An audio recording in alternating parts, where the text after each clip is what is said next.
Hey, good evening, everybody. Welcome to this 2 hour A World Awakening / Soul School Sojourn hybrid episode.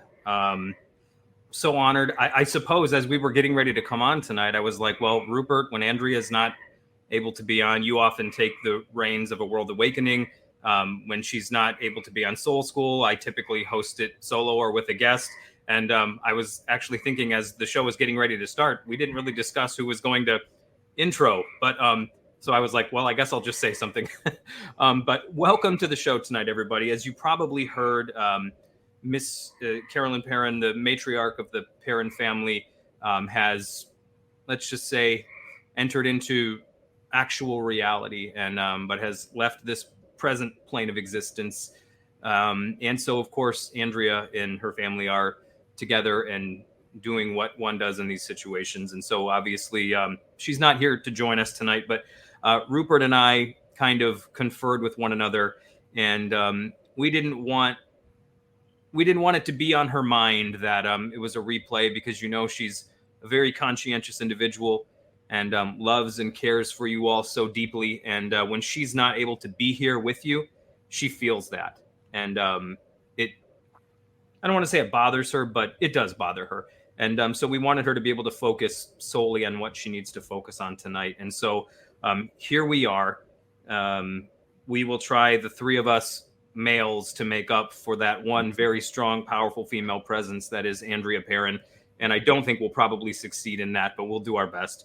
But welcome to the show, guys. For those of you who have been on, many of you will know Aaron. I don't know, because this is actually A World Awakening and not Soul School. So I know there's a different audience for each show. So Aaron's never been on A World Awakening, but he has been on Soul School with me several times. So some of you may know him, some of you may not. But Aaron's a friend of mine. He's an ex-pastor, a spiritual teacher, a mental health professional, and just an all-around amazing dude. And I asked him to join us for this conversation tonight because I really thought it would just be, I thought it would be very edifying, and we could all, I don't know, see what happens. But tonight we do want to all send our thoughts and our prayers and whatever it is that you do in whatever belief system you have. We want to send it all to Andrea and the Perrin family tonight, and just let them know that that we love them. We're thinking about them, and our hearts and our prayers are with you guys. So I don't know, gentlemen, do either of you want to say anything just by way of introduction before we kind of launch into the conversation tonight? I think you've done a good job there of introducing things. I've been in touch with Andrea over the last few days. Got a message from her just an hour or two ago. It's hard. It's a hard time for her, but they have seen this coming, and her mother has had a very, very full and exceptional life. And she knows, and I know, that that her mother is is still conscious, is still alive, is still out there, wherever people like to believe they are, but she's still there. And so Andrea is pushing forwards, and I'm certain that it won't be too long before she will be back on this show. So we'll send our best wishes to her. Yes, absolutely. And she will, I'm sure, at some point read these comments on this video. And so if you want to drop your condolences and your thoughts and your prayers here, that would be a good way of reaching her with them. So I would be remiss if I didn't say, even though it's A World Awakening, it is kind of our tradition on Soul School, which that is the technical hour we're in, to say classes in session. So in Andrea's absence, I will say classes in session tonight, whilst the world is awakening, I suppose. So those two things can go hand in hand. Well, guys, we talked a little bit, and we kind of planned in the spirit of, at least I know Andrea and I show, I'm not sure exactly how it always goes on A World Awakening, but our pre-show meetings usually consist of a few texts of, hey, what do you want to talk about? How about this? Sounds good to me. And then we roll with it. And, we never have we never have a difficult time coming up with stuff to talk about because we're all kind of on the same wavelength, even if we come from maybe different schools of thought here and there. But I threw something out to you guys today that has been kind of rattling around in my mind and in my brain for the last, well, I mean, it's something that's always rattling around in my brain and mind because this is just a thought that's important to me. But really, as of late, I've been thinking about, and those of you who have watched the show before and heard me will likely have heard me talk about this before. But I felt to talk tonight about the concept of logos. And then as we move into the second hour, we're going to talk more about the particularities of good and evil and right and wrong and how it is we conceptualize these things. And I kind of have a feeling these subjects are really going to kind of mold and mesh into one another and kind of naturally flow. But I was thinking about the idea of logos. And for those of you who might not know what that is, and guys, I'll just set the thoughts up and then let's just go for it. I don't want to be a mic hog here in any way, shape, or form. But I can be. So if I'm talking too long, grab the metaphorical cane and pull me off the stage, please. But I just wanted to kind of set the stage, and then we'll kind of tease the conversation out. But so I was thinking about the concept of logos, Logos, and for those who might not know what that is, if you come from a church background, you might recognize that term from Scripture, from John chapter 1, verse 1. That says, in the beginning was the Word, or the Logos, and the Logos was with God, and the Logos was God. If you're not, you might just be familiar with the term and not know what it means. But Logos is a Greek philosophical term, a Greek philosophical term that comes from pre-Socratic tradition. And it specifically comes to us from the fragmented works of the philosopher Heraclitus, or Heraclitus, however it is one pronounces that or chooses to pronounce it. And the idea of logos is it's something like what a friend of mine, a theologian, Michael Hardin, calls the structuring principle of reality. That logos is the skeletal structure of reality itself, and it is therefore why reality is shaped the way that it's shaped. So, like, if you're thinking in terms of a glove, okay, the hand would be the logos. The glove is the reality that wraps itself around it, and it's shaped the way that it's shaped because the logos underneath is shaped that way. And so initially you may just drape cloth over the hand, but then it begins to cling to it and takes the form of a glove, and then we develop the idea of glove to cover hand. But hand predates glove. So hand would be logos, glove would be something like a system we build around it to accommodate it.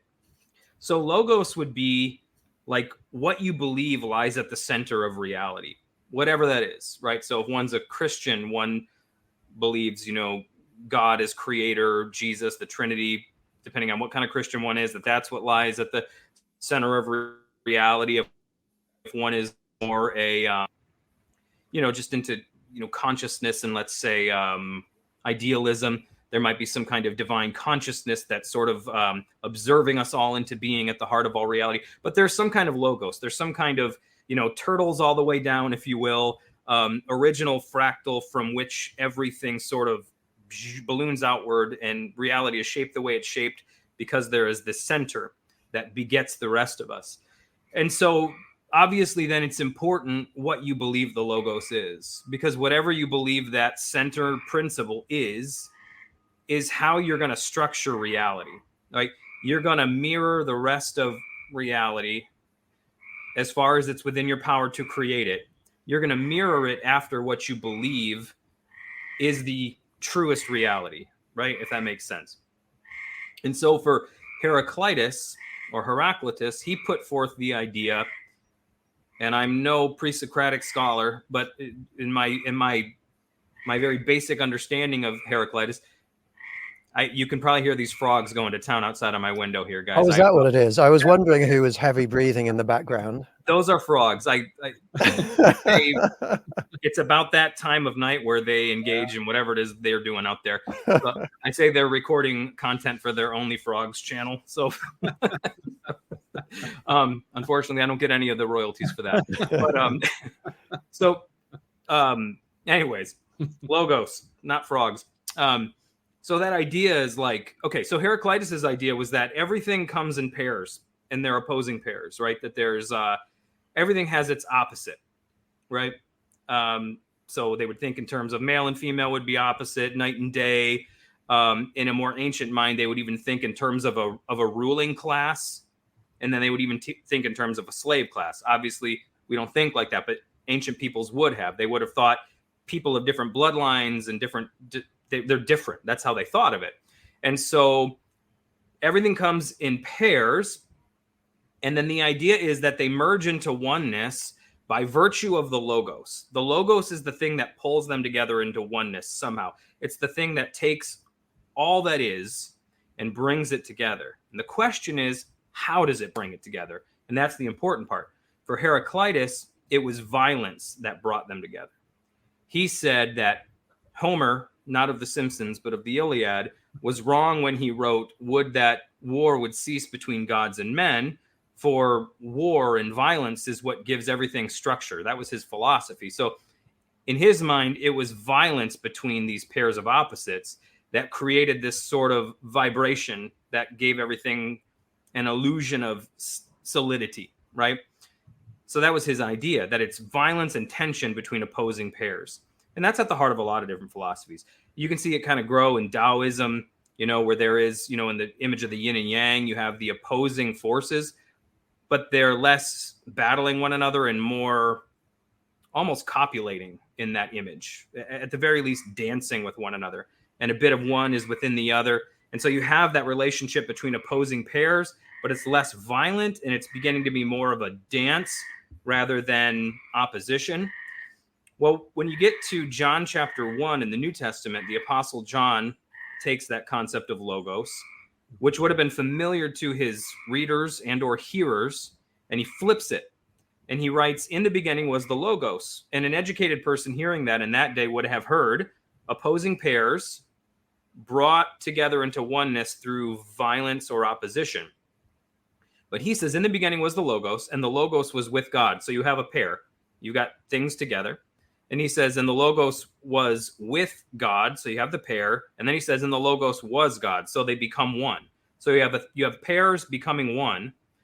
But he totally flips the script when he says the logos was with, because the word with in Greek means something like face-to-face, union, like an intimacy and a friendship. So for John, the logos wasn't violence where one thing usurped another, thereby creating an illusion of oneness by one thing overcoming another.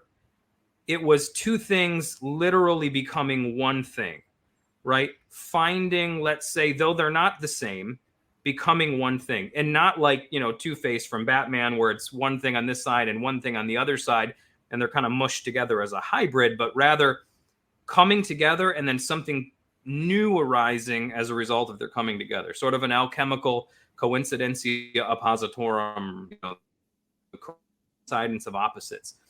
And so obviously, whatever you believe that thing is, and you might not even believe it, like you might not even have an actual concept of what logos is, but you at the very least have an idea of what ultimate reality looks like.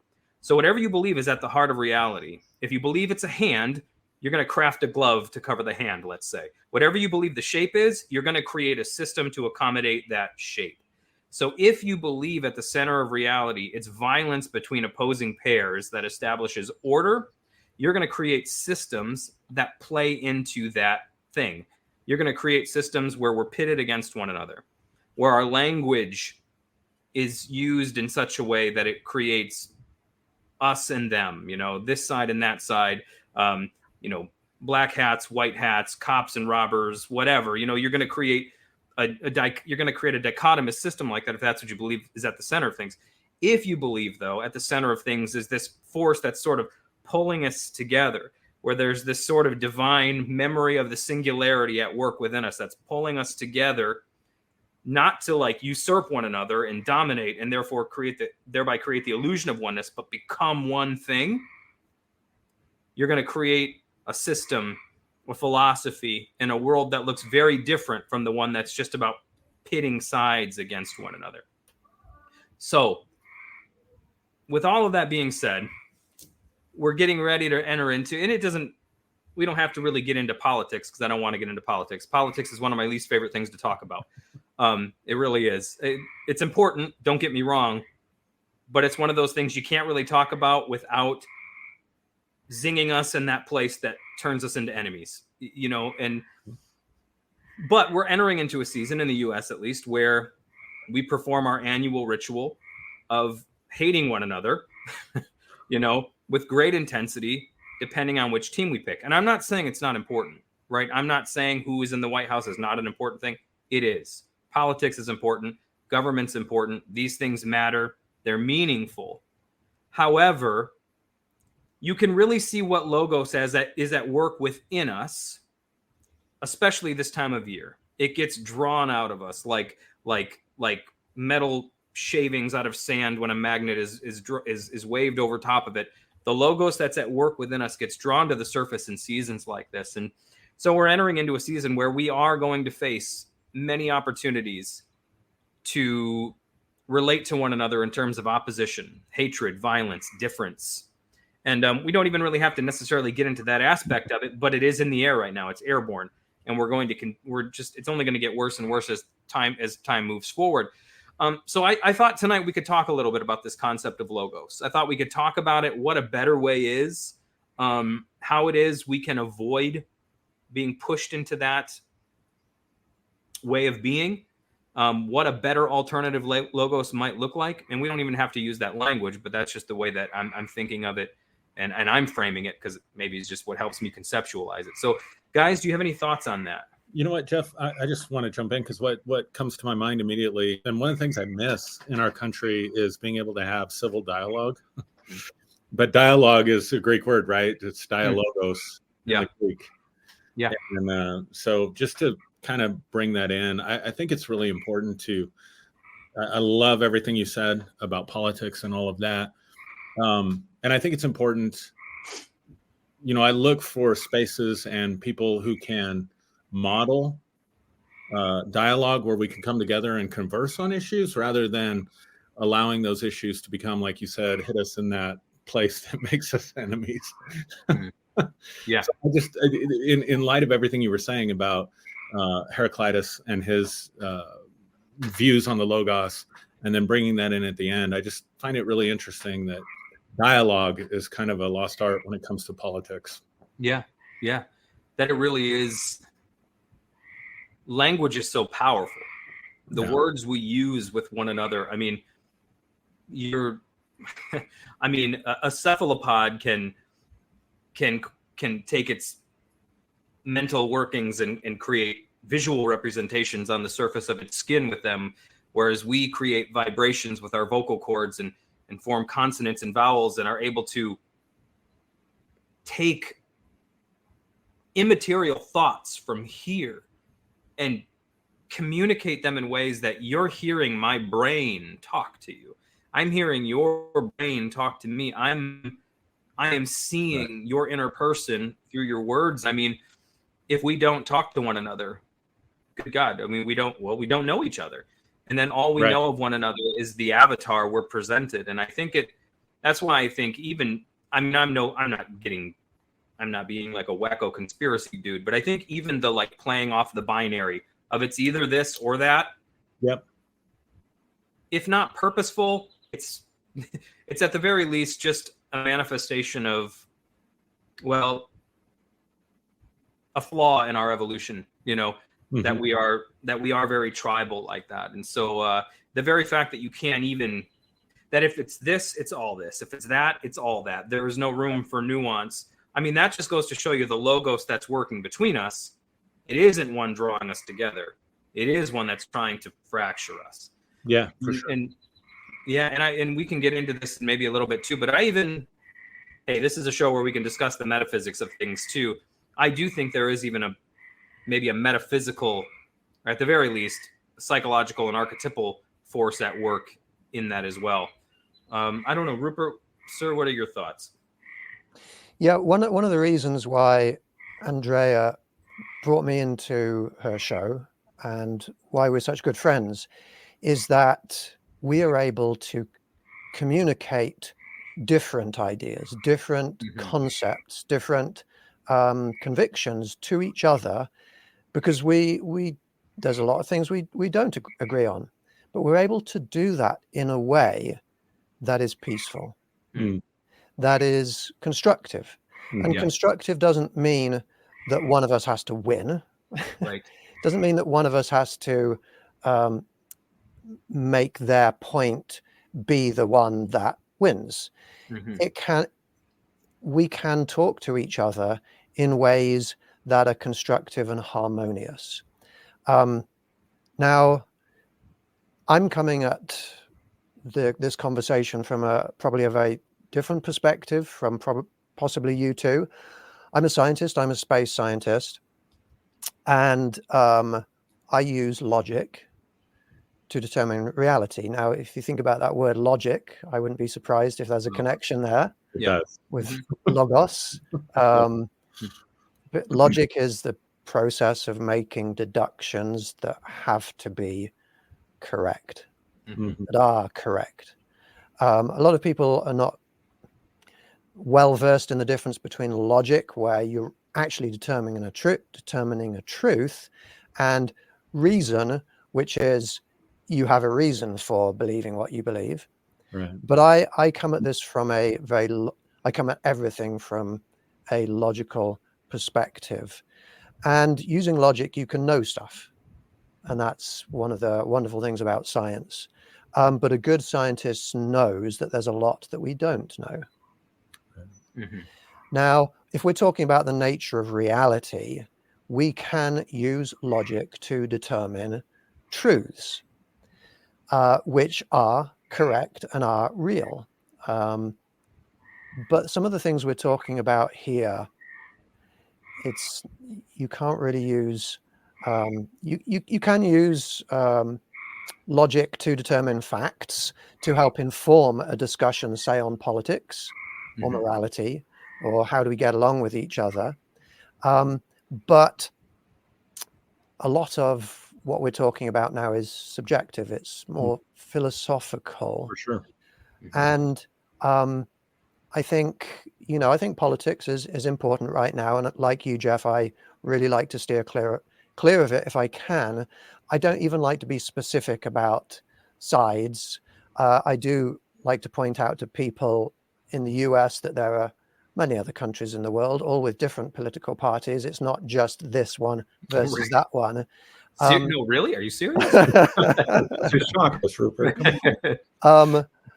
But one thing that I think personally, subjectively, is important is not the concept.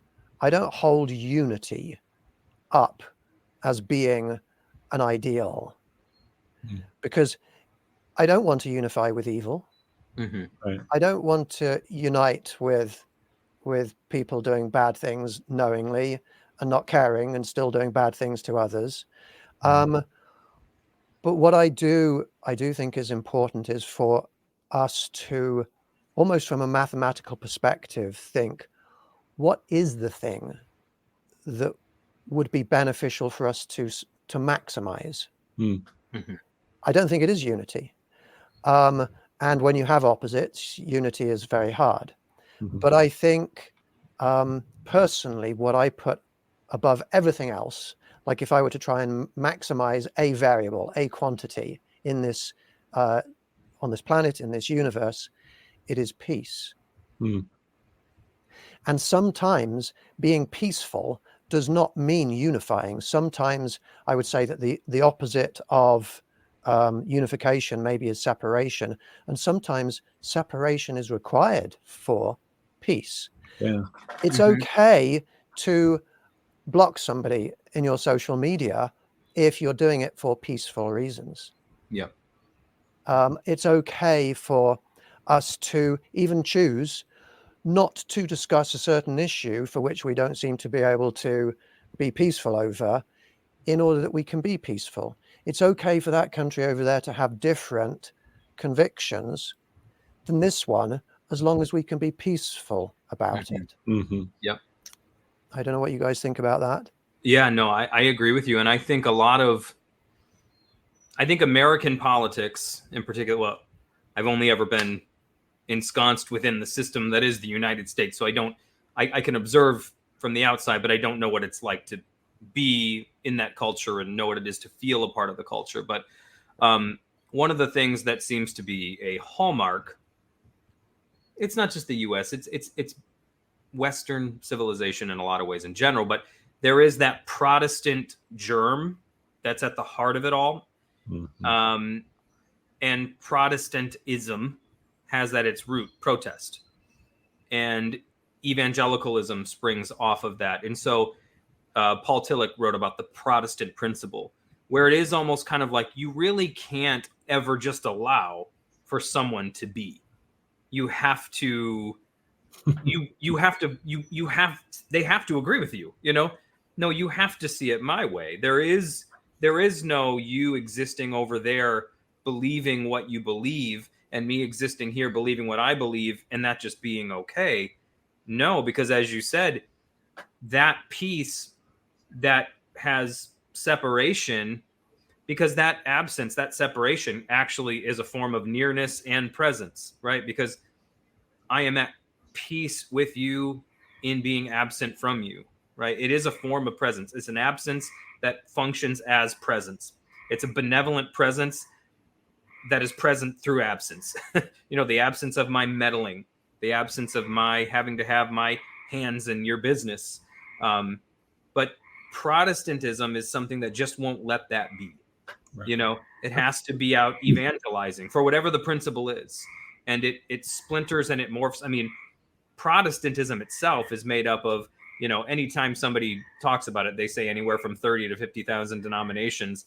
But there's at least 30,000+ denominations of Protestant churches that splinter off of Orthodoxy and Catholicism, because that is its logos. That's the fractal that's at its heart. You know, they talk about turtles all the way down. It's kind of infinite regress. Protestantism is protest all the way down.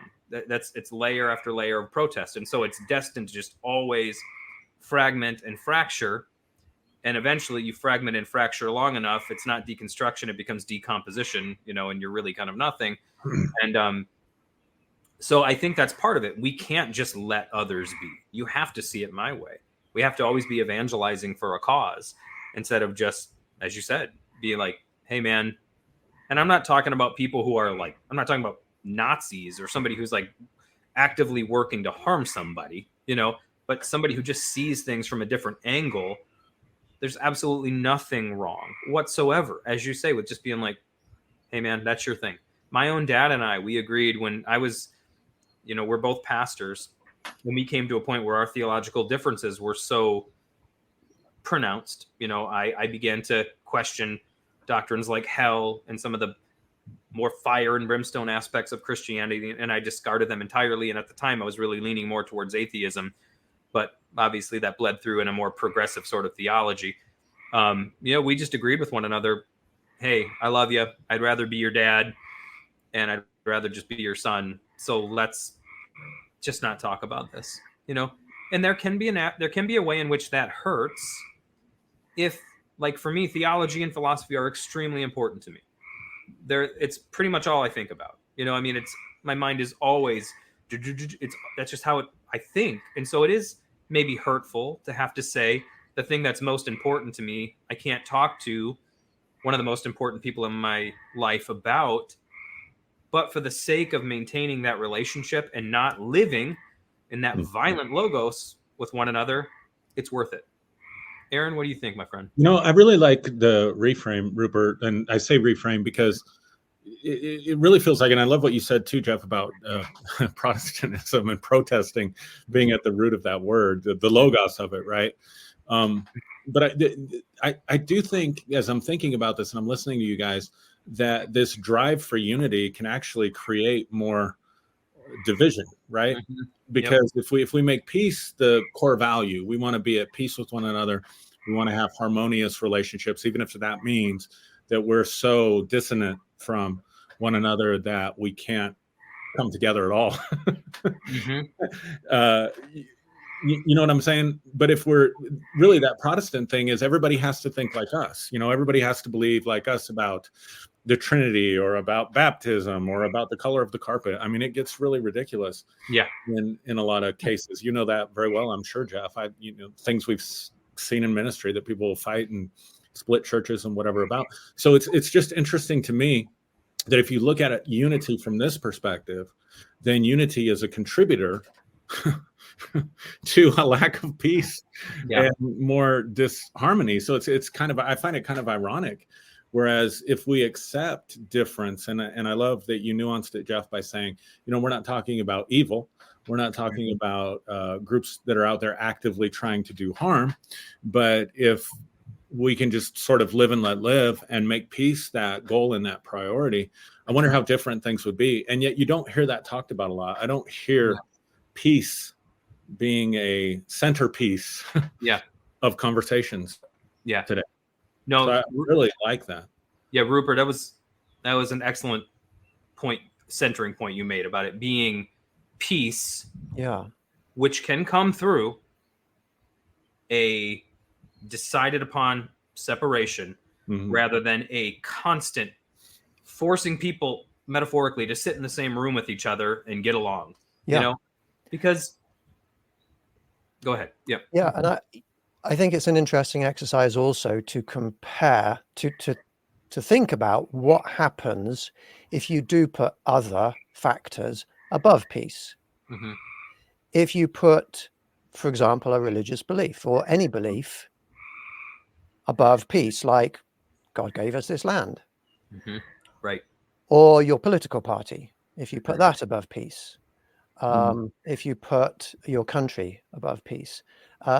Anything at all you put above peace results in a community or a society or a country that is not able to even aim for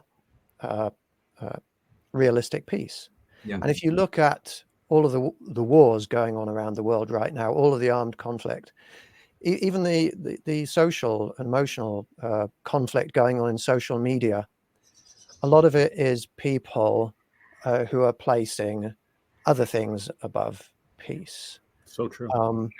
One little debate I've been a friendly debate that I've been having with some of my friends, people in my groups over the last several months is, which should we put first, peace or love? And that's a hard one because, well, isn't love this wonderful thing? Have you guys seen the Avatar movies? I've seen the first one. I haven't seen the second one yet. Yeah, I think of peace as I think of a world. I'm a sci-fi fan, so I like to, and sci-fi is great at theorizing what happens if you put this at the top of the list or this at the top of the list, or it's great for extremes. But Avatar, that world that they live on, Pandora, for me that sort of seems a little bit like those Na'vi, those tribes, people living out there in the forest or in the natural lands of Pandora. They love nature. They have this very special spiritual loving relationship with all life, with all beings, but they still kill them, which is not a peaceful thing. So for me, I mean, I actually love the idea of living on Pandora, but I'm not sure that I would be okay with. I'm a vegan, just so people know. I'm a pacifist. I'm not sure if I would be okay with killing all of those wonderful organisms when there's so much plant life that you could eat. But that, to me, that planet is a little bit like what it would be like if we could all put love above everything. And what's interesting is a lot of atrocities in this world have happened through people who feel like they're loving others by imposing stuff upon them. And so yeah, I think it's just an interesting intellectual exercise to think about what could we put on top. But interestingly enough, I think that love doesn't need to be like a mathematical variable in that way. I think unconditional love, outside of any mathematical equation, outside of any logical analysis, unconditional love is an absolute possibility. you can love, and I'm not talking about like romantic relationship love, where, yeah, you have to put a few conditions upon being in a romantic relationship with somebody. But if we could, even if we dislike somebody or disagree with somebody, disagree with their ways, their behavior, if we could still love them because we know that they're sentient, conscious beings, they have feelings, they have a sense of well-being or not. If we could just love all humans regardless of differences, regardless of any condition, regardless of age, gender, ethnic background, appearance, nationality, etc., etc., and we could do that with all conscious beings universally, including the other vertebrates on this planet, the other sentient life on this planet, the other sentient life in the universe, regardless of what they look like, then the world and the universe would be a better place. And you can do that. You can love unconditionally and still put peace as your priority. You don't have to lose unconditional love, because there is no condition on it in order to aim for peace. Yeah. No, I like that. And I think too, if I'm just, as you're talking, I'm thinking through as you're talking about it. So obviously these thoughts are, there might still be a little bit of raw egg in the cookie dough, if you will, because it's not fully baked. But if love is at the center of, let's say, as individuals, we're centered in love. As individuals, we're centered in love. Then it manifests itself as peace, right? That's, you know, so my individual goal is to love another as though they were me, right? And that may sound solipsistic and egotistical, I suppose, but that's kind of my goal, is to understand who I am as a person, how I work, how I function, all the nuances and the minutia, all that makes me me. I am a bundle of complexities. I am a bundle of all sorts of complicated experiences and moments all coming together that makes me me. I'm all sorts of idiosyncrasies and all that. And I might be one way in a moment, but that might not be me. You know what I mean? I might react a certain way in a situation. And if you just take a screenshot of me and you're like, this is Jeff, you know, psychologically speaking, I think that's what the prohibition against idol worship in scripture points to, is taking a thing that is mercurial and that's always changing and moving and adapting, and it's bigger than any 1 second, right?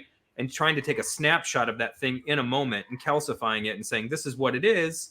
And it's like, no, that's not what it is. It's much larger than the screenshot you have of it, as is the individual human being. You're much more than that. And psychologically, I think that's what that's a projection of, is humanity ought not to be approached the same way either. You know yourself. You know you're a bundle of complexities and idiosyncrasies and pains and joys and all this kind of stuff. And if you can project that onto the other, you love yourself for who you are, and you see others the way that they are, it'll manifest itself as peace. Because when they react a certain way, you will stop yourself and say, how would I have reacted? Probably similarly. Does that mean that's the crux of who I am as a person? No. So I don't feel the need to pursue that grievance and make a thing of it, because love of myself, again, not in some kind of weird way, but is at the center, and then it manifests itself in love, but that love looks like a striving for peace. I don't know if that makes sense, but that's kind of how I was framing that as you were talking, Rupert. Aaron, you're going to say something? Yeah, I kind of struggle with the idea of unconditional love, and I'll tell you why. It's really a linguistic issue that I have. Mm-hmm. It's totally linguistics. When we're talking about language, we're talking about meaning. And so, if I hold up, I've got Coca-Cola in my glass, we all pretty much agree on that because it's very concrete, right? When you start talking about love, you're getting into so many different abstractions that when people use that word, what are they referencing? Like if I say I have a glass of Coke, even if people are just listening and they're not watching, they can get an image in their mind, and we're all going to agree generally on what that is, right? May differ on the size of the cup and that kind of stuff. But when you're talking about these abstractions, which love is, then what are we really talking about? Are we talking, is love a verb? Are we talking about, we taught, I don't know, Jeff, if you did, but I assume, especially at marriage conferences, love is not a feeling, it's a choice. Mm-hmm. So we reduce Right. it down to a behavior, just grit your teeth and do the right thing. Mm-hmm. Or is it a feeling, or is it, what are these things? Yeah. So it's something that I've wrestled with, like Mm-hmm. what does that actually mean when we talk about unconditional love? I love this person unconditionally. What does that actually mean? How does that translate into something concrete in terms of the process of relating with another human being or a set group of people? And I guess where I've landed, because I do have a counseling background, Carl Rogers, who was one of the early, I think, humanist psychologists and thinkers, he coined the phrase unconditional positive regard. And so I guess that's where I've landed with it when I talk about it or think about it, is to be able to regard someone in a positive way without allowing my own value judgments to get away, if that makes sense. Yeah. And I do think that's a key component. I think it comes back to this whole idea of peace, because if I can regard you in a positive light unconditionally, even when your behaviors or your way of thinking or your style of dress or the way you present yourself violates some value judgment that I have consciously or unconsciously that I'm making, then I think that creates the atmosphere or the environment or the environment for peace to grow. I don't think you can have peace if you don't begin from someplace, whether you call it unconditional love or unconditional positive regard or whatever. But I just find love a really problematic term to use with people, because I don't know if we're all even talking about the same thing when we talk about it, if that makes sense. And no, for sure. And I mean, yeah, if you're talking about it today, you're talking about something very different than you would have been talking about several centuries ago, before the concept of romantic love even was For sure a thing. So yeah, definitely. Yeah, and it's because of this difficulty in defining what is love, that I think I actually don't put it on my list of this has to be at the top, this has to be second. It's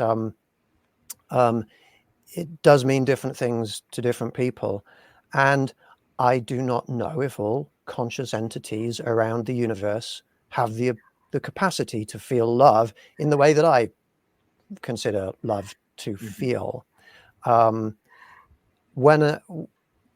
I but I think people do understand what peace is. I think peace, being able to coexist without conflict, in a way that maintains well-being, I think is probably easier for people to grasp. Yeah. But it's interesting. I've done a lot of sort of counseling and coaching in the past, and some people you will ask, some people start talking about love, and you can ask them the question, what is love to you? And they will say, well, I don't know. What is love? I don't know if I've ever experienced love. And I think there are a wide range of different abilities to experience the feeling of love and to be able to also define it. And I think partly it's because of how we were raised and what relationships we've had, with our parents, with other people, with animals, with nature, with our society in general. So it is a tricky one. It is a tricky one. Absolutely. Something you were saying before to Rupert, and it goes with what you were saying as well, Aaron, that I was thinking, pardon me, is the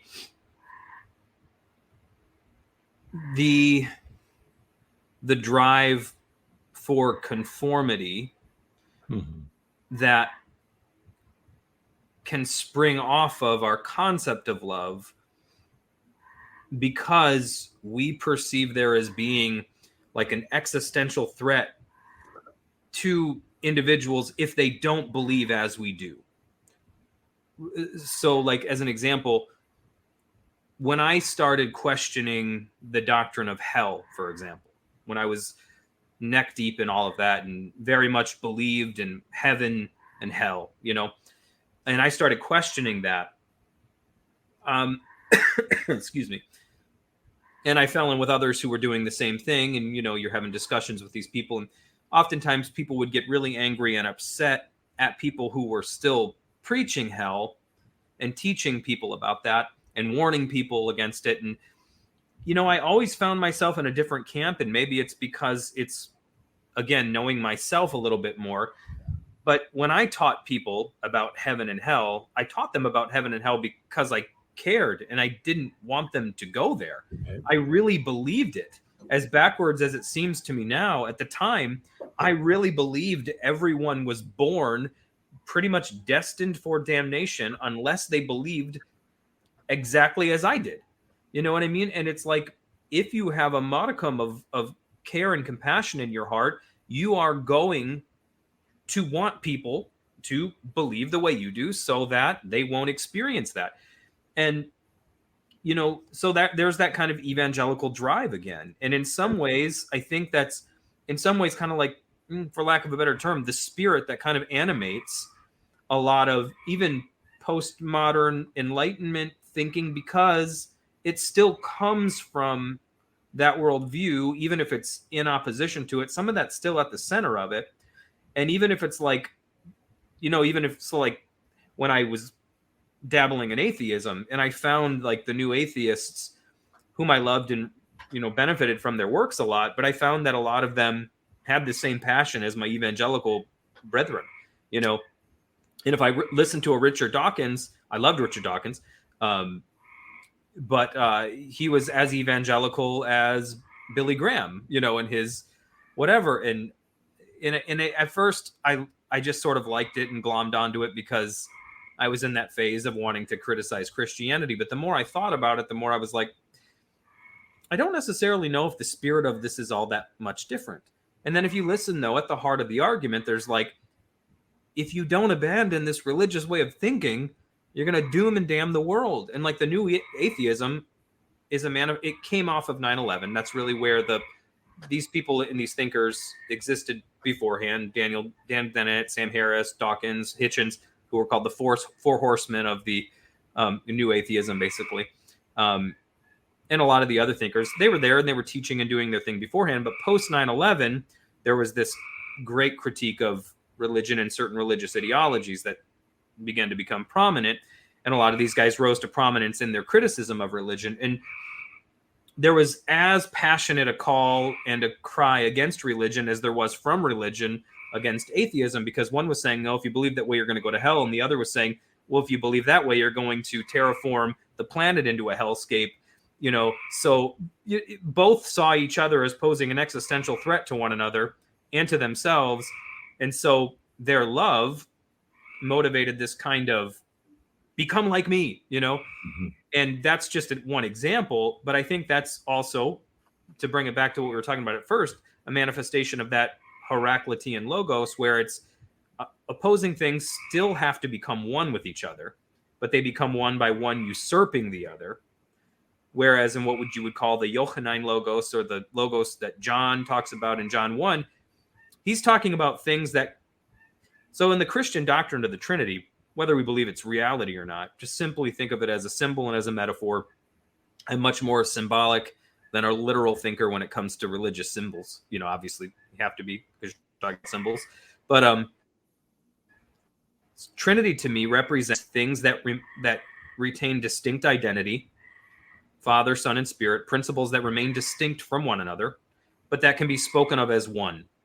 You can call them one thing, though they're three things, and they're one, but their oneness is not, they're pushed together into this like hybrid where, again, it's like the Batman villain Two-Face, where it's this half is this thing, this half is the other, or Janus, the Janus, face.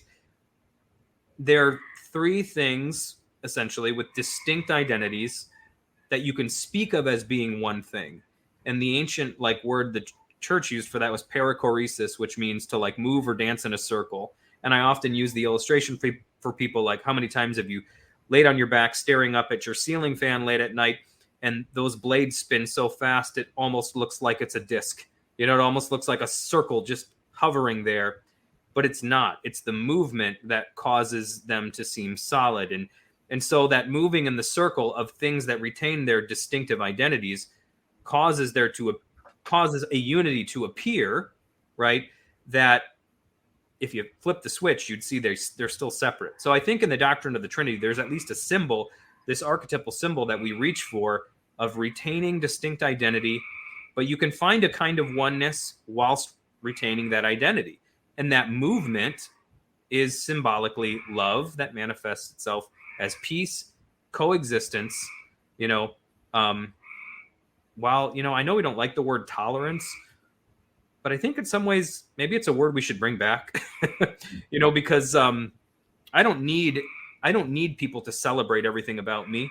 And I also understand I'm not a marginalized person. So I've never felt uncelebrated necessarily. So I don't mean to say anything that I'm definitely not saying, but like, I don't need everything about me to be, you're completely like, oh, Jeff, I love everything you're doing. It's great. It's wonderful. Keep going. I love everything you say and everything you do. I'd be perfectly happy sometimes if people just left me alone. You know what I mean? And hey, if you want to be cool with what I'm saying and holler amen from the back, cool, man. But if not, equally cool, And I think that's yeah. Anyways, I won't yammer on about that. I want to highlight what you said, Jeff, because I could relate so well. When you think that something is an existential threat, or you think a behavior or an action or the way you're presenting yourself is preventing an existential threat, mm-hmm. and then you throw love on top of that, mm-hmm. like, and especially early on in my late teens, early 20s, like I was totally convinced of the evangelical gospel. I was totally convinced that everybody I met, everybody I knew that didn't have Christ as their savior was destined for an eternity of torment. And if you love people at all, then you want to, and here's the trick, right? The way you get out of that existential torment is you believe like me. Mm-hmm. Exactly. Yep. And so then I have a responsibility driven by love. Mm-hmm. And so I didn't think about any other consequences in relationships. Yep. So I preached to all my friends. I preached to strangers on the street. I preached to relatives. I'm sure I was rude. I'm sure I was offensive. I know I was violating people's boundaries, but none of that matters, right? If the house is on fire and the fire department shows up, they're going to break your windows. They're going to break down your door, do whatever they have to do to get you out of the house, right? So when you believe that, so that is where love can become problematic. Mm-hmm. And it's to tie it. And then with the new atheists, I can relate to that too, because my perception of that group is that, instead of the love of money being the root of all evil, religion is the root of all evil and the reason for all conflict on planet Earth. And if we can just eradicate religion, then the human race will improve. And so, but the logos, or to use, Rupert's term, the logic behind that, I think is really important.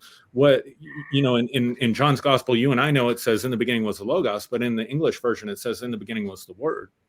Yep. And so what's the word or the thought or the logic that we build up within ourselves that then drives us to do things that are actually coming from the best of intentions, mm-hmm. but creating chaotic results in the earth? Yeah. Well, and you know what? Maybe that's why I love conversations like this, because that's when you see that, like I'll never forget when I first started practicing meditation, and I wouldn't have called it meditation. I would have called it contemplative prayer, or whatever, Yeah. But it was meditation. And, but I would just sit in my office. And when I was a pastor, I had a very nice plush office, and it was great. I miss those days sometimes, but, I would just sit out there in this leather chair with like instrumental music playing, and I would just sit and bask and just sit in complete silence and learn to still myself. I was working off of the works of Teresa of Avila and John of the Cross and some of the Catholic mystics, and that was all new territory for me. But as I learned to just be silent and still and feel my entire self come into oneness and be perfectly present in that room, instead of scattered in 10,000 directions, planning the Sunday service, planning the Wednesday service, planning the Tuesday service, got to visit this person, got to visit that person, got to prepare this sermon, got to visit this hospital, whatever. Just let everything converge in this moment and just be there. An hour, 2 hours. I would just find myself laying on the floor, motionless and numb. I just couldn't even get up, just totally overwhelmed under this heavy blanket of just presence in the moment. And I would get up from that and I would go to the store. And I'll never forget the first time it happened to me when I was learning to practice this. I was still believing the way that I used to believe, right? Mm-hmm. But I would see people who, according to my belief system, weren't in the way that I was in, right? They weren't saved. They weren't whatever. But something was transforming in my inner person through meditation that I wasn't really theologically informed yet. The theology kind of followed. But I would look at people, and instead of seeing this chaotic, look at, this person, whatever, I would just see, it was like I would see them as one as I saw myself. And I'll never forget the time. I mean, I'll never forget it, ever. Changed my life. I was in the protein bar aisle at a local grocery store buying a diet root beer and a protein bar. And that long meditation session took it out of me, and I needed some sustenance. And I saw a person who, at the time, I would not have, again, believed was saved, quote unquote.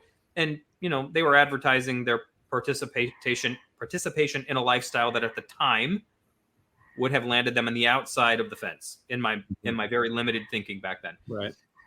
And I'm sitting there watching them, and this person is helping their elderly mother pick up a heavy item off the bottom shelf and put it into the shopping cart. And that's all they did. That's all they did. And when they did that, it was like, I just saw everything I thought of when I thought of God kind of condense, and it was that person in that moment, in that action. And in my mind, they weren't even saved. You know what I mean? But I saw a human being loving someone the way that I love someone. And I just lost it. And I'm sitting there, diet root beer in one hand, protein bar in the other, weeping in the middle of the aisle while staring at this woman helping her mother. And, God bless them. They probably thought I was insane. But I'm just sitting there weeping like, just tears streaming down my face as I'm watching them, because I'm seeing the truth about people, for the first time. It's dawning on me, and it was coming as a result of meditation. Really, it was bizarre, but I don't know. Anyways, as you were saying about like the person who really believes they're helping, even if they're hurting, if you can humanize that person and look at them and like see them for who they are, see them for what they're really doing, blow the dust away of their action and see the flame that's burning in the center of them. It is love. It's the same thing that burns in the center of your heart when you plan a vacation for your family or do something nice for your mother or for your lover or whomever. It's that same pilot light that burns in the center of all of us. It's this love for this person, whatever that is, and why ever it's there. But it has to pass through our belief systems when it manifests itself. Mm-hmm. And if it passed through a belief system that says, well, everyone's damned and going to hell, that love is going to look like, hey, you're damned and going to hell, believe as I do, or else, or, your religion is going to destroy the world. So stop being an idiot and throw away these archaic bullshit books and buy the God Delusion, or whatever, whatever it is, that at the center of it, there is love, and it's people all trying to do the same thing. It's just passing through filters. Yeah. Reaches us. So look at that. But if we could all learn to do that, anyways, go ahead. Yeah, no, before we go any further, I just want to say what a pleasure it is to talk to two very wise individuals. Thank you so much for having this discussion and being able to do it in a peaceful way. I really appreciate it. 100% mutual, my friend. Yeah, likewise. Thank you. I'm going to put you to a question. As I was talking about science fiction, where you can take any concept and take it to its extreme. If we think... Sorry. That's ringtone, sorry. Okay. That's okay. If we recognize that it can be problematic, even if we're coming from a perspective, from a center, a focus of love, if we're channeling that through a belief system, such that we're affecting others, that can be problematic. Could you imagine a planet? Could you imagine Earth being this planet where we really use logic to its fullest extent? We only accept things as being true when they have been logically proved and therefore determined to factually be reality. And we just simply didn't believe. We didn't accept anything as being true without logical proof. We could still theorize. Mm-hmm. We could still have ideas. We could still think, well, this is based on the available evidence. This is probably true, but I don't think it's been conclusively proved yet. Do you think having that ability to step back from beliefs might help take the sting out of any harm that we might inadvertently be causing to others through our religious, political, social, moral beliefs? You want to answer that first, Jeff? Or? I was just going to say, Aaron, you want to take that one first? No, okay, so Rupert, I mean, that is a great question. And I have to filter it through years of counseling and mental health. I think as a society, that would be wonderful. And one of the things that I've worked on personally, because I was so extreme and dogmatic and zealous in my younger years, and then wised up a little bit and came around more to, what do we actually know? What do we actually prove? Kind of going back to like the glass, right? We can all agree this is a glass with Coca-Cola in it, but we get into these more subjective or abstract areas. I've learned I'm working on still adapting my language, even when I talk about it, so that I'm saying, I think, I believe, I wonder if, I'm curious if, rather than, because as I'm sure, Jeff, you can relate to this, when you think you're speaking for God, you're speaking with a level of authority that your beliefs are coming out with a level of authority that's quite scary. Yeah. And so on a macrocosmic level, I think that is an interesting solution to a lot of the problems. Like if there could be a planet where we agree on these logical things that logically hold up and stand up under scrutiny and stand up under critical thinking, and then everything else becomes part of the dialogue that we were talking about earlier, but it's presented subjectively rather than with some kind of authority and God forbid any kind of divine authority, right? And then when I look at it through what I might call the microcosm level, the individual person, I do realize that as human beings, most of us have to have a narrative about our lives in order to make sense of who we are and to make sense about our lives and to have direction. What's the story that we tell about who we are and about our lives? And what religion does, and I'll just speak to that because that was my life for 25 years, is it gives you a solid narrative. It gives you at least the impression of a narrative that you can trust. And Jeff mentioned deconstruction earlier, and that's a term that is really, floating around for a lot of people, because a lot of people, with access to the internet and access to Amazon and podcasts and YouTube and all that stuff, they are rethinking their faith. And so for me, it wasn't like just giving up belief in Santa Claus, because my entire story, what helped me make sense out of my past traumas, what helped me make sense out of who I was as a human being, what helped me get up in the morning, was that my story was, I'm on the side of light. I'm on the side of good. There is a being out there that I call God that I can trust, that has foreseen everything. So therefore now I don't have to have a search for meaning. I have meaning. And I think as human beings, meaning is so intrinsically a part of who most people are as individuals. And that's where these beliefs and these stories and these ideas come in, because they give us meaning. So the people that are, you know, on either side, to bring politics, back into the discussion just in a general way, but in America that are on either side of the aisle, you know, they get up every day with a strong sense of meaning that they're going to make America great again, or that they're going to be progressive and more diverse and more inclusive. And that gives them meaning. But again, meaning is subjective, right? And so what's meaningful to one person isn't going to be the same as what's meaningful to another person. So what I hear you suggesting is, what if we had a society where the primary source of meaning for our lives came from logic and everything else became secondary? So that's just like Jeff said earlier, you know, that's just some egg yolk in the cookie dough, definitely not fresh baked, but I think it's a wonderful thought experiment. I agree, and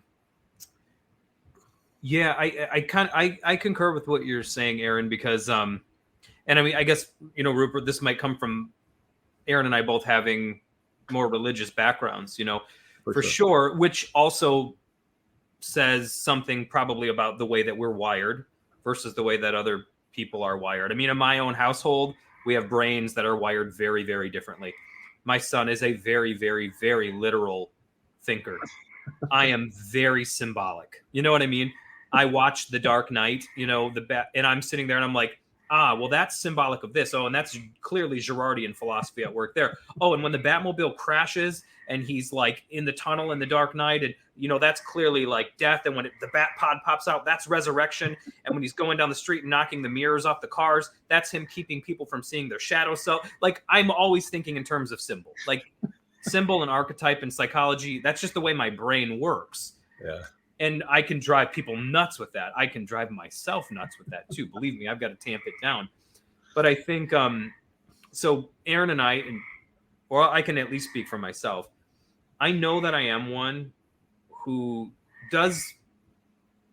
I'm at least used to having a narrative that gives me a sense of meaning. But I've seen it from both sides, I guess. You know, I've Joni Mitchell'd this thing. Where I was a very radical fundamentalist Christian, you know, very literal in my beliefs about everything. Literal 6-day creation, literal death, literal resurrection, everything was literal.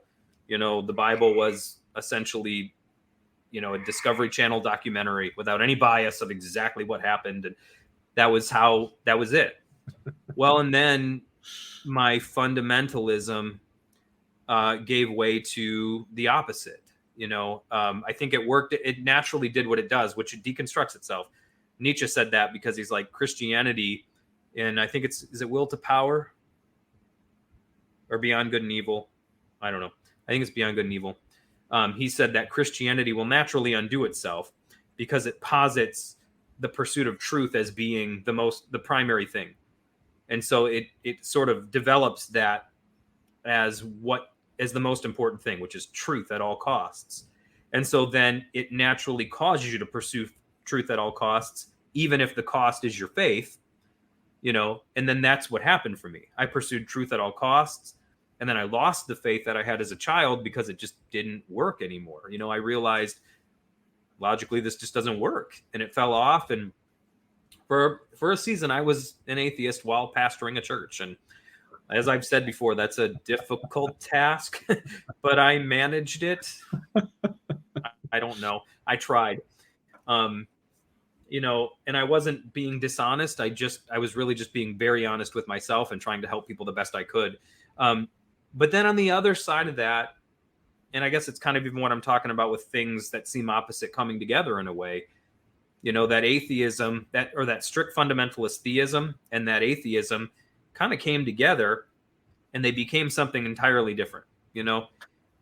Like, so for me now, my faith is very vibrant, but I don't take it all that seriously, which I don't even know how to explain that.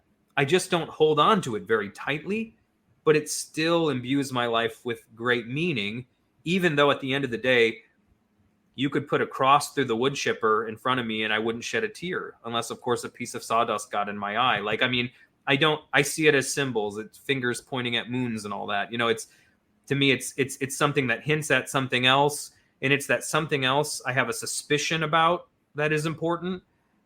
And to me, it's just like this certain set of symbols orients me in a certain direction towards love and compassion, which maybe that's just who I am, and I choose these symbols to help me make sense of that. You know, like Joseph Campbell talks about the hero with 1,000 faces. Every culture tells essentially the same story. It's just the hero wears a different face. You know, it's summed up in Finnegan's Wake, you know, HCE, the character, which means here comes everyone, you know, this archetypal figure who's every hero, you know, and maybe we each choose one as a sort of playable character in a game. We choose to say, I'm going to identify with this one. This is the one that most represents me. And for me, Christianity works, maybe just because I grew up in it. I don't know. But I'll say that but I agree with what you're saying too. And I guess that's even kind of how I approach my own faith. And I know when you hear people say faith, you automatically think a willingness to believe unbelievable things, kind of. But for me, it's more just like, the faith that, like, I just trust that for some reason this works. You know what I mean? I think it was Emmanuel Levinas, the Jewish philosopher, who said that faith is the belief that love without reward is valuable. And I kind of work with that. Like, loving the people around me without expecting that they're going to pay me back in kind is a valuable thing. And it usually doesn't end up that way. It does usually come back to me. And so there is a reward there. But when I don't expect it, then I'm not disappointed. I'm not resentful. And I'm just a loving, happy person. And I guess that's kind of what I base it on. So to me, that's kind of like faith. It's like a trust that for whatever reason, this set of symbols that I work with works for me. So it is kind of a logical approach in a way, but like I would never impose it on someone else, and I don't take it seriously. I think that's the difference. Sorry to cut you off, Jeff. No, man, go ahead. I think that's the difference. Like, I think it's okay to say, does this belief, this narrative works for me? It serves me. It empowers me. It gives me a reason to get up in the morning, that kind of stuff. And to realize I'm choosing it not because it's logically accurate, or it's verifiable or repeatable or something that I need to push on other people, but simply because it works for me. That's a totally different mindset. That's a totally different logic or logos, right? Than I've got the absolute truth and I have to get it out because everybody's going to go to hell if I don't. You know? Yeah. And I think, you know, Paul Ricoeur, if you're familiar with the works of Paul Ricoeur at all, I think it's in the, I don't remember which book it's in, but, one of his big concepts is the idea of a second naivete, you know? And so he puts forth the masters of suspicion, and the masters of suspicion for Ricoeur are Freud, Marx, and Nietzsche. And Freud, Marx, and Nietzsche they make us all suspicious about religion, about systems, and they make us suspicious about different things. You know, for Marx, everything's class struggle. For Freud, a kind of sexuality, that's kind of at the heart of everything. For Nietzsche, it's the will to power that's at the heart of everything. You could probably put Darwin in there as one of the masters of suspicion now as well, just kind of this natural drive.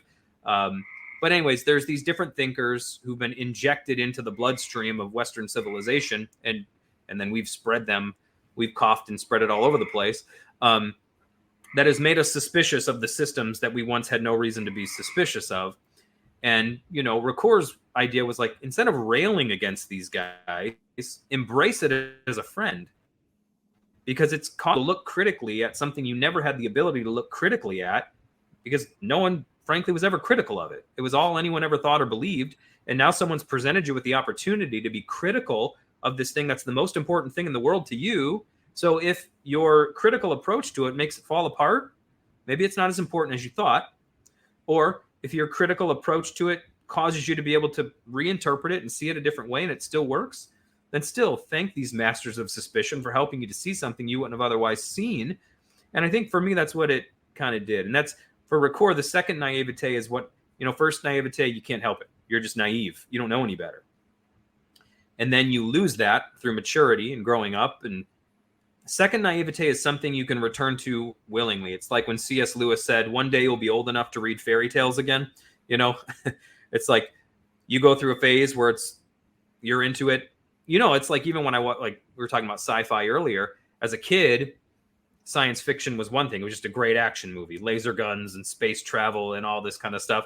And then you go through a season of life maybe where you leave it behind. And I was an adult watching it with a lot of thought behind me. I'm like, ooh, what a metaphor for this and what a metaphor for that. And I'm thinking of it less in terms of space battles, and I'm looking at it more in terms of like the symbolism of what's being talked about here. And that's kind of more like the second naivete approach to religion, where it's like I went through that first naivete where it's all real, it's all really, really real.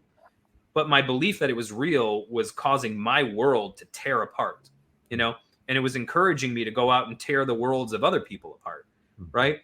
But religion actually means to bind together, re legare, that's what its actual function should be, is to cause those disparate parts of your life to kind of come together in some kind of cohesive whole and make sense. It's supposed to be a framework in which you can just make sense of things, Instead it was blowing my world apart and causing me to blow other people's worlds apart. So I lost that naive approach, and then I came at it from a more critical approach. And then on the other side of it, I was able to look at it more from this approach of like seeing the value of the symbolism, seeing the value that I just don't think we're going to get rid of it. You know what I mean? As a species, I just think we evolved in such a way that most people do need a narrative. And whether that's the triumph of science or whether it's the triumph of Christ over death, I think we do kind of need that story that helps us aim upward and aim toward a sort of higher ideal. That's just my opinion on it. So thank you very much, Jeff. I'm just going to pause for a second and thank all the people who are out there watching. And there's a lot of people leaving comments. Yeah. I'm just going to scroll quickly through and say hello to just a few people. Lynn, hello, Candice, Marie, Laura. Thank you so much, everybody, for being here. Nikki, thank you for your contributions. Melissa, it's good to have you with us again. A lot of people have been commenting. Terry, thank you for being here. A lot of these are people that we know, and thank you so much, everybody. Amir, yes, I agree with your comment there. And there's hundreds of messages and comments left, so I'm not going to go through them all, but I just want to say thank you to everybody for being here. Yeah, same. I was actually raised religious. Mm-hmm. And I went through the same process a lot of people go through, stuff happening in my life, and I'm trying to reconcile how can this be happening if I'm believing in God. And then I was going to university, doing a degree in physics with space science and technology, and I'm asking questions there, and they're giving me logical answers. I'm asking my religious leaders the same questions, and they're saying that's the devil in you talking, stop asking those questions. Yeah. And I got to the stage where logic was giving me answers. I realized that's the way to understand reality. But throughout my life, it's not just reality I've been trying to understand, it's morality. Mm-hmm. And so there are a lot of people out there who are not religious, who are trying to figure out, well, how do I find my direction? What is my narrative? How do I determine what good is and what bad is and what right is and what wrong is? And so I think it would be helpful, might be interesting to take this conversation in that direction and just ask ourselves a little bit about what do we even mean by good and bad? Mm-hmm. Can we have a definition of good and bad or right and wrong, which I would say are two quite different things? Can we even have well thought out definitions without falling back on a belief system? Is there any reasonable approach to coming up with, even if it's a theorized absence of God or somebody higher, bigger, telling us this is right and this is wrong? Can we come up with a reasonable alternative?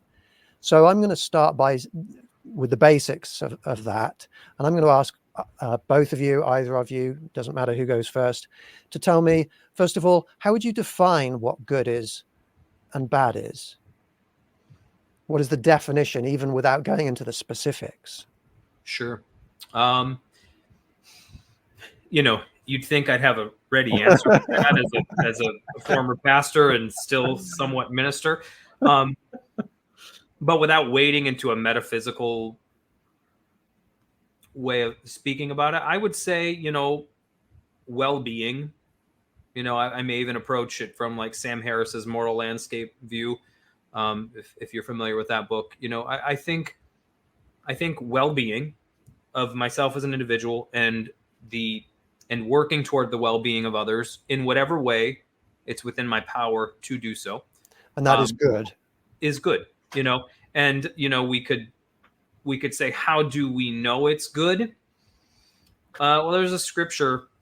Said I wasn't going to wade into metaphysics, but I think it's a good illustration for it. There's a scripture in Isaiah that says, where God says, I create light and darkness. And that's often a scripture people say, well, so God says he creates the good and the bad. But one way I've heard that interpreted in some rabbinic traditions is God says, I create light, thereby creating darkness, right? Because darkness is the natural state of things. Light breaks into darkness, thereby causing a distinction. Okay, well, if you think of darkness as being sort of the natural state of things, but also kind of being a negative, so think of darkness as being entropy and chaos, which is sort of the natural state of things in a way, despite the fact that we do have these brief blips of what seems like progress. Things it's all heading towards entropy in one way or another. And,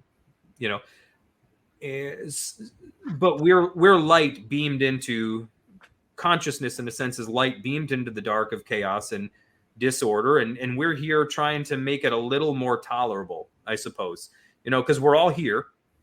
We're light that's appeared in darkness, quote unquote, symbolically. And so now we distinguish between the two. We call the natural state of things, which is what's going on in the Crab Nebula or whatever right now. It's just not conscious enough to be like, boy, it's crazy up here. It's just chaos. It's stuff banging into other stuff and explosions. That's kind of the natural state of the cosmos. And then you have conscious beings placed in the middle of that. And we're like, oh, this is bad because it hurts us, And so I think we now create a distinction between good and evil because we're able to experience pain and the opposite of well-being. And we're like, oh, this is not good. It hurts when this happens to me. It must also then hurt when it happens to other people. So how can I reduce that both for myself and for other people? And I think that's good. And I think that's where a distinction comes in. If the chaos is the natural way of things, the trying to make that chaos a little more bearable, I think one could call good, if that makes sense. I struggle with this one. Yeah, no, me too. I struggle with this one. Something that impacted me, it's a silly story, but I'll share it because it really got me thinking differently about this issue. So I was going through a mild depression, I guess. And one of the ways I was coping with that a few years ago was I would sit out on my back porch, and for whatever reason, these two birds decided to build a nest on my back porch. And they still come back every year. It's amazing. It's been 3 or 4 years now. And I took solace in that. Like, my therapy at that moment was watching these birds build their nest, watching how hard they worked, right, to build this nest. And then mom lays the eggs, and then they have the baby birds. And then I'm watching mom and dad feed the birds. And I'm like, they're part of my family now, right? Like, just watching this.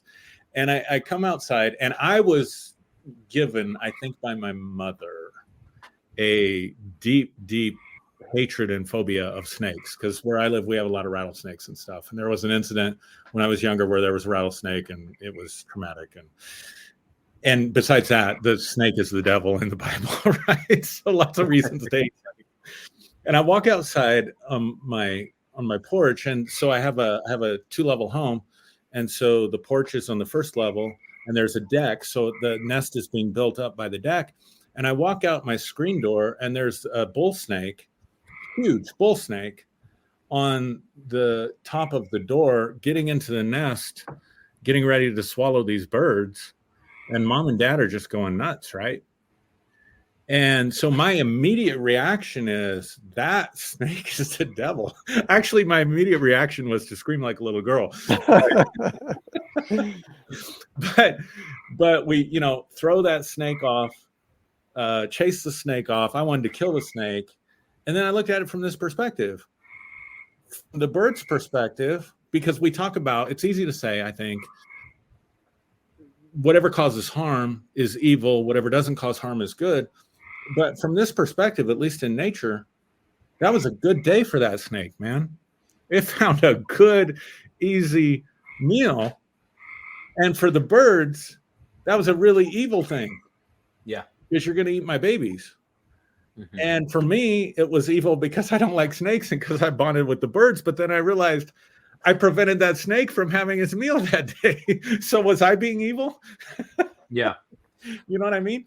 So for me, it's a really complex issue to dogmatically identify any characteristic with good and with evil. And yet we still need to do that as a society. I think there are things certainly that I would recognize, behaviors in society that I won't mention, that I think you would have a large consensus. That's an evil deed that someone did. You know what I mean? So I don't know, man. I want to listen to you guys because guys, I want to, because this is a tough one for me. Well, yeah, no, I mean, and just think of the accidental mass genocide we create when we participate in when we step on an anthill.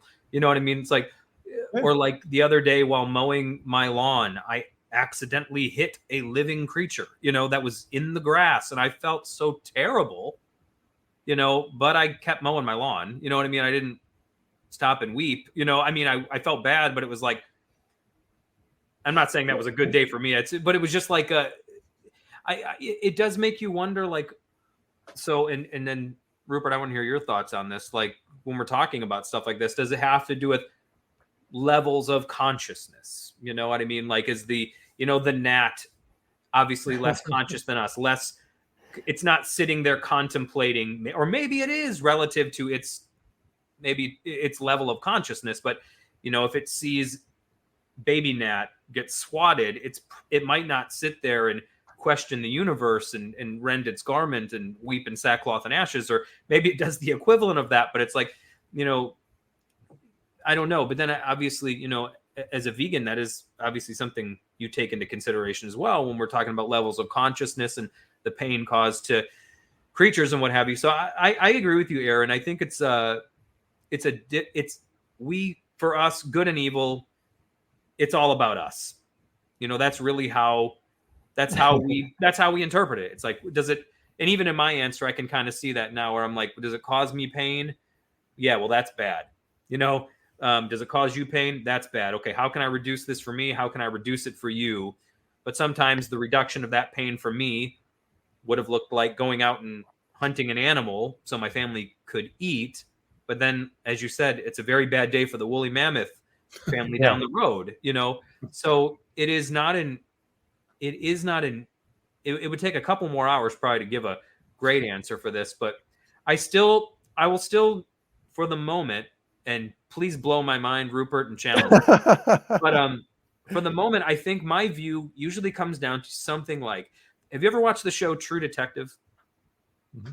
The first season, True Detective. I think it's one of the greatest pieces of television ever made. It's just phenomenally written show, a masterpiece philosophically from beginning to end. It's beautiful. And spoiler alert for anyone watching, I won't spoil any details of it, but at the end of the show, the two main characters are exiting a hospital after having stared evil basically in the face, essentially. And they're looking up at the character who's been most optimistic throughout the show is consoling the character who's been the most pessimistic. And he says, look up at the sky, look at the stars, whatever. And he was like, does seem to me like the dark has a lot more territory. And then the other character responds by saying, you're looking at that the wrong way. Once there was only dark. It seems to me like the light is winning. So darkness is the natural state. That's just, darkness is no thingness. It's what there is when there's nothing. When light enters, you now can make a distinction between two things. Whereas before you wouldn't have even thought to comment on the darkness because it's all that there is. But the moment that spark of consciousness enters and it can experience darkness as a negative, then you can start calling things good and bad. And so I think evil, I don't think evil is just the harm we naturally experience as a result of existing in a chaotic universe. I think evil, real evil, would be something more like letting the natural harm that occurs to us as a result of living in chaos twist us to the point that we aid it in its harming of others because of how we've let it affect us. I think if there's a definition of evil, it would be aiding entropy and aiding the natural suffering that exists in the world just as a result of being here. You know, like Nietzsche says, putting one's shoulder to the plow as a nihilist and helping it along a little bit. I think that would be a definition of evil that I'd be comfortable maybe with. And I think good would maybe just be doing the opposite, even if it's only in your conception. And then as you learn and as you grow, shedding and changing and growing and evolving as you learn what harm is and is not and whatever. Anyways. Well, this is fantastic. It is so great that we are using, human beings are getting together peacefully using rational, reasonable, logical thought to address something that is subjective, possibly, that is not easily understood, that is often belief-based. So I think that this is wonderful. And I think that this sort of a discussion is really valuable for everybody to have. I'm not going to impose that upon everybody to have these discussions, but if they wish to, there's nothing but wisdom here and sensible, reasonable thoughts. So this is fantastic. Jeff, what you were saying about thinking about the gnat having possibly being somewhere different on the consciousness scale to us. It was probably about 30 years ago. I actually had a morality equation, and in the morality equation, I had a consciousness factor to try and help us figure out these questions, of what's right and wrong in these different situations with different beings. I'm going to let people know, and it's probably my background, but I don't put good and evil at opposite ends of a spectrum. I put good and bad at opposite ends of a spectrum. If I were to try to define what evil is, not that I've spent much time over it, and I think, again, it's subjective because people use different definitions to describe what evil is. But for me, evil involves having an intent to do something bad. People are doing bad deliberately, and I think to make it evil, they're probably doing it with some kind of enthusiasm or enjoyment, not just accidentally. If you accidentally hurt somebody, even if it's results in their death, I don't think that's evil necessarily. The opposite of bad, I would say, is doing. Sorry, I wrote that down wrong. If I were to go with an opposite of evil, I wouldn't be calling it good. I'm not sure there is a word, but it is basically doing good deliberately and with enthusiasm. Yeah. What do I mean by good and bad personally? Well, I agree with everything you're saying, and Aaron, your example of the snake and the bird, I also use examples of a wolf catching a deer or something in nature, and I think the way to one subjective way of approaching some level of understanding with the words good and bad is to say good for who, bad for who, right? Because you can isolate that, and the snake eating the bird is good for the snake. The bird being eaten is bad for the bird. And so you get a situation where good is dependent, good and bad are dependent on who is on different sides of the action. And I think that's helpful for people to understand that there isn't always in a situation an absolute good, an absolute bad. Absolute good would be good for everybody, an action that is good for everybody. And I really find it hard to come up with examples of an absolute good. Like you say, you walk across the grass and you're going to kill a few insects at least. You scratch your face, you're probably going to kill some of those little mite things that live in your eyelashes and stuff. Oh, no. You know. Sorry if that's a nasty thought for people to think about. Even just sort of smiling. If I give somebody a smile here, I know there are people out there in the world who hate me, who it's bad for them that I'm happy. Yeah. Bad for them that I'm alive. You know, you can't. It's very hard to do an absolutely good thing. So how does this help us? Well, what I think is that we need to look to a slightly more intellectually evolved concept in order to know what we're really looking for is how do we figure out what decision to make, not whether it's good or bad, but what decision should we make, because the words I use, the decision is right or wrong. And sometimes the right decision is, well, most of the time, making the right decision is not good for everybody. Sometimes, you know, you do have to make a decision that people might describe as the lesser of two evils. Being able to determine what is right and what is wrong relies on us having some whether it's conscious or unconscious or conscious or subconscious principles to base that decision of rightness and wrongness upon. Now, I know that we haven't discussed this in advance, so I apologize if I'm throwing things at you that are requiring deep, sudden thought, but do either of you want to take a stab at explaining how you determine what is right and what is wrong? How do you make that decision on whether to save the snake or the birds? Mm-hmm. Yeah, I think if you use something,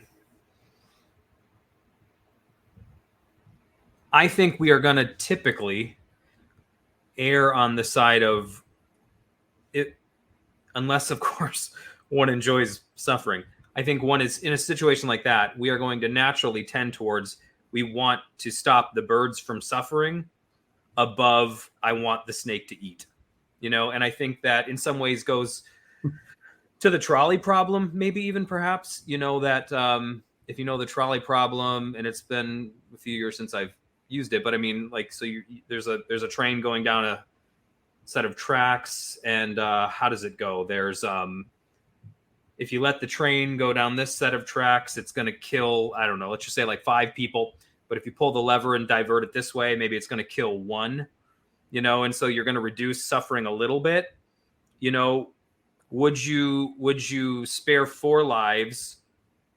Or, yeah, and then still have it result in 1 lost, even if it required you pulling that lever? Most people, when asked that question, say, yeah, because even though there is still life lost, you're reducing suffering. Ultimately, less people suffer, even though 1 still does. And then the other illustration is, imagine you're walking over a footbridge, and how does this one go? There's a train or something underneath you, and it's going to, I can't remember exactly how it works, but let's just say it's going to kill the same amount of people as it would kill if you pulled the switch and diverted it.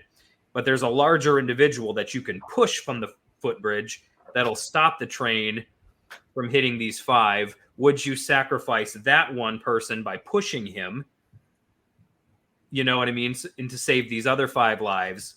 And most people then say, hell no, I'm not going to push someone from a bridge, but they would pull a lever. And it comes down to an unwillingness to, like, you're still causing, it's like you're accidentally causing the harm when you pull the switch, you know what I mean? It's like, it's the way somebody might not be able to go around literally physically killing rodents, but they'll set a trap and go to sleep and not think about it, you know, because you're not consciously harming, you're just kind of setting the trap and going to bed. So I think in our minds, there is that if we have to directly cause harm, we're less likely to do it. And so I think in a situation like the snake and the birds, we're going to probably err on the side of causing, even though we know ultimately we're going to be, even if we think about it too hard, we might be causing a snake to go without a meal that day. We ultimately are going to err on the side of not seeing the birds be physically harmed if we can. I think for most people, that's what we would tend towards. Mm-hmm. Yeah, I think about this a lot, Rupert. So it's not, it's not a fresh question for me. Yeah. Eggs in the cookie dough for me too. Still, I admit it. Yeah.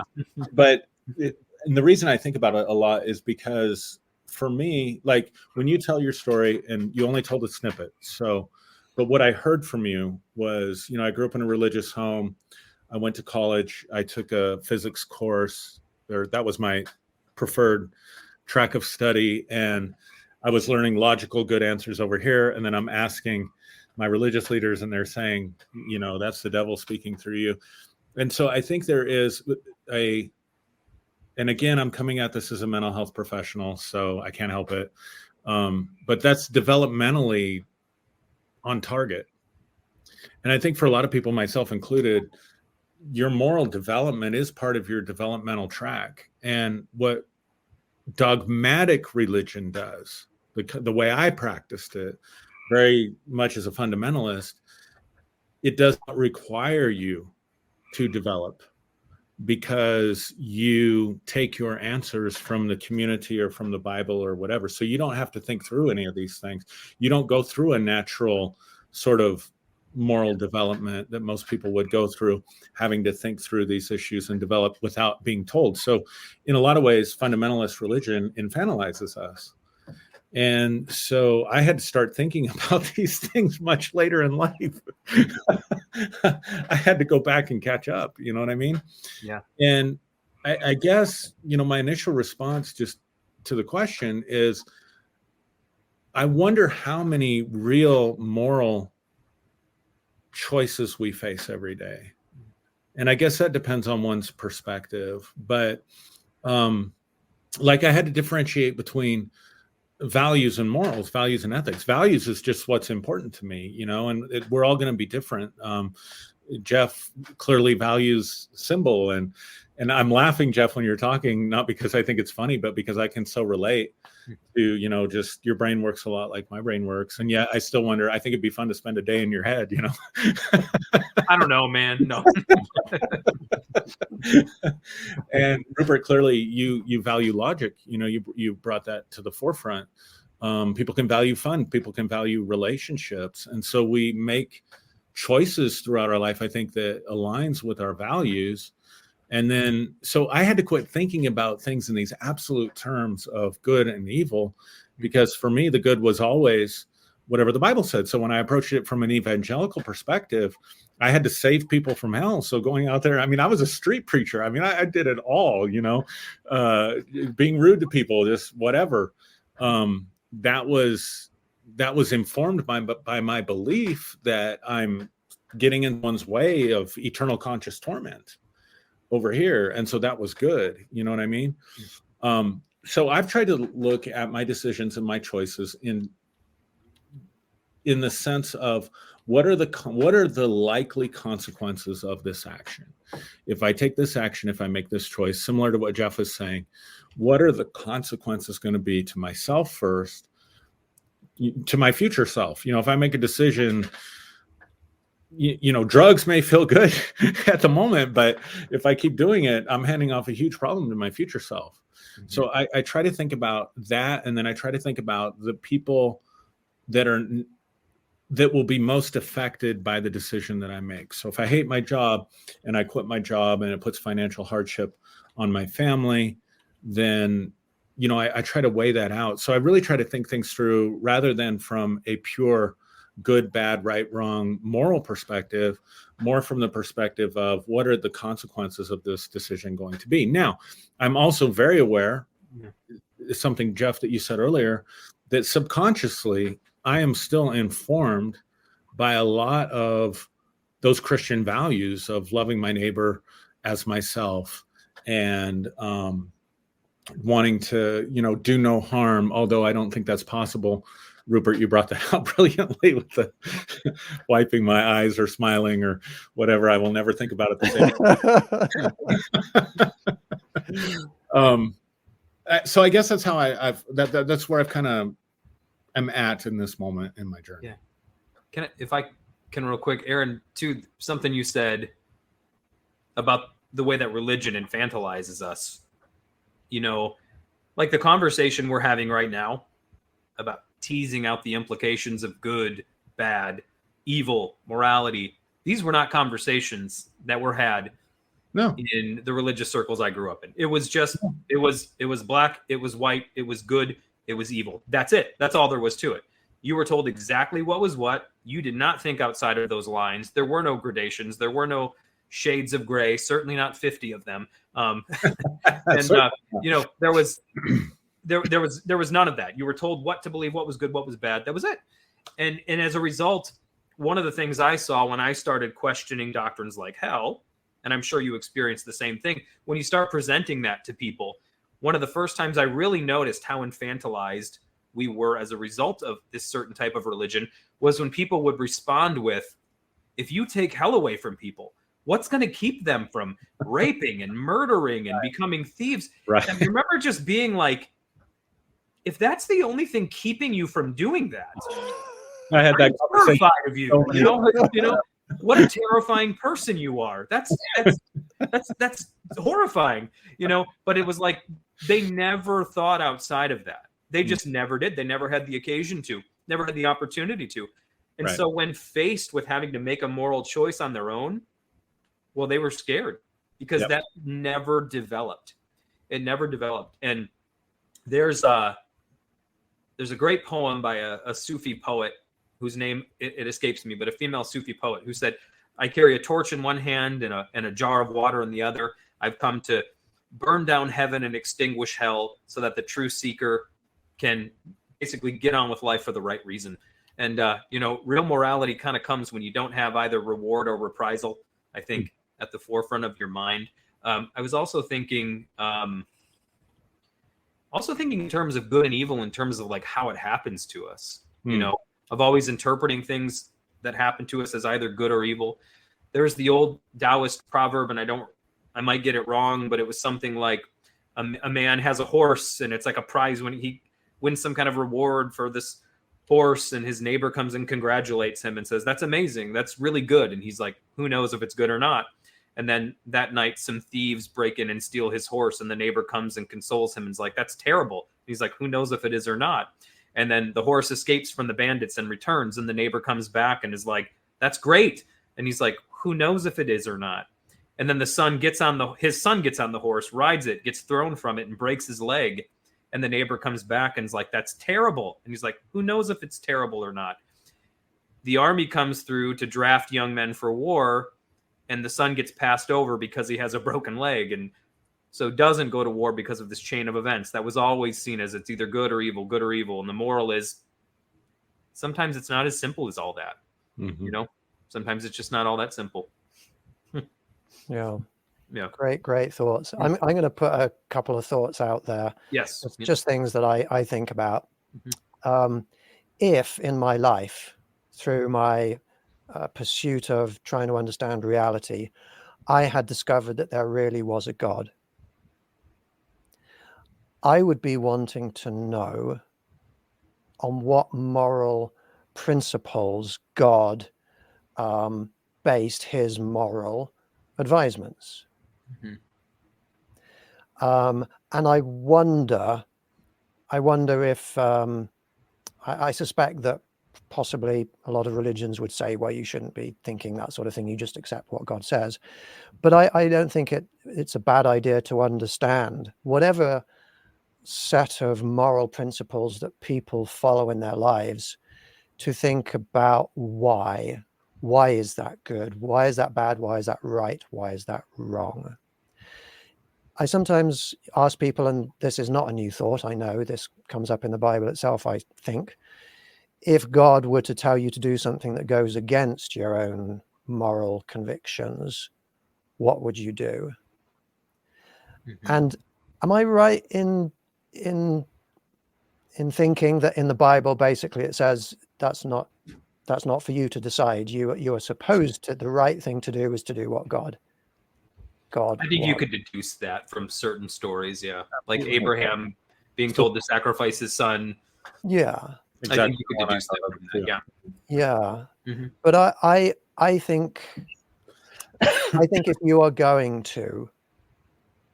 are going to try to make the world a better place, if we do end up deciding that putting something like peace above all other considerations, then I think it's not a bad thing for everybody, for anybody that's willing to go away and really ask themselves on fundamental levels, what is more important to you, peace or doing what your belief system tells you is right? Mhm. And really thinking about, does this feel right to you as well?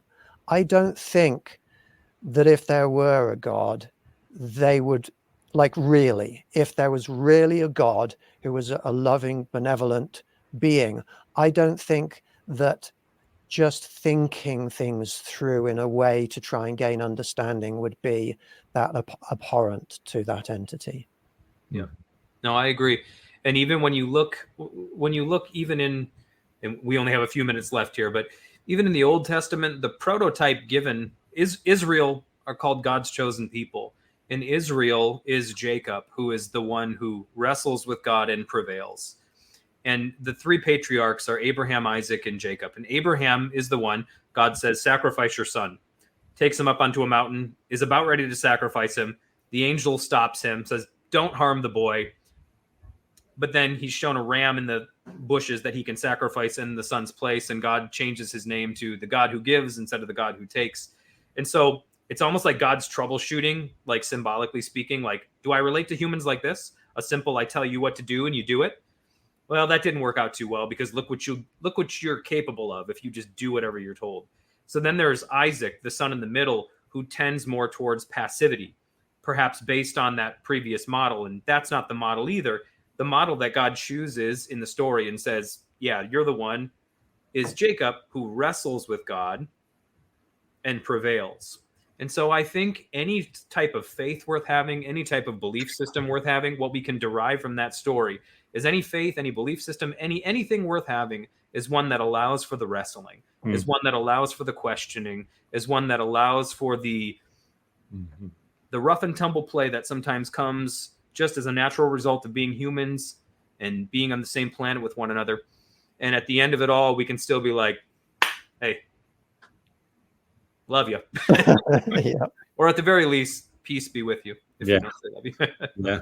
Absolutely. Listen, we are approaching rapidly the end of this show, so I would like to thank both of you so much for being on the show. This has been a wonderful conversation, Yes. very intelligent, very peaceful.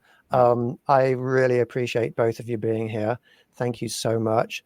If anybody wants to get in touch with you or watch your own podcast shows or anything, do you want to just throw out the names of your websites or your podcast shows?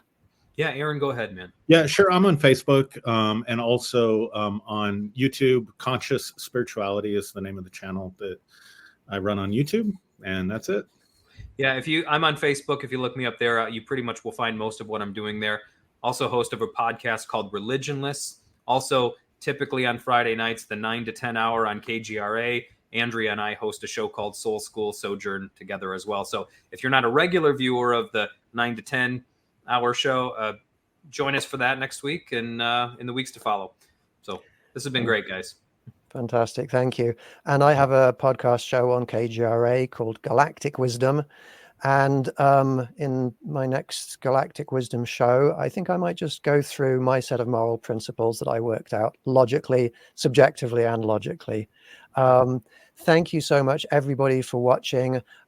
We would like to send our love and best wishes once again to Andrea and her family at this time. Thank you, everybody. Peace, love, and happiness to all of you. Yep. Good night.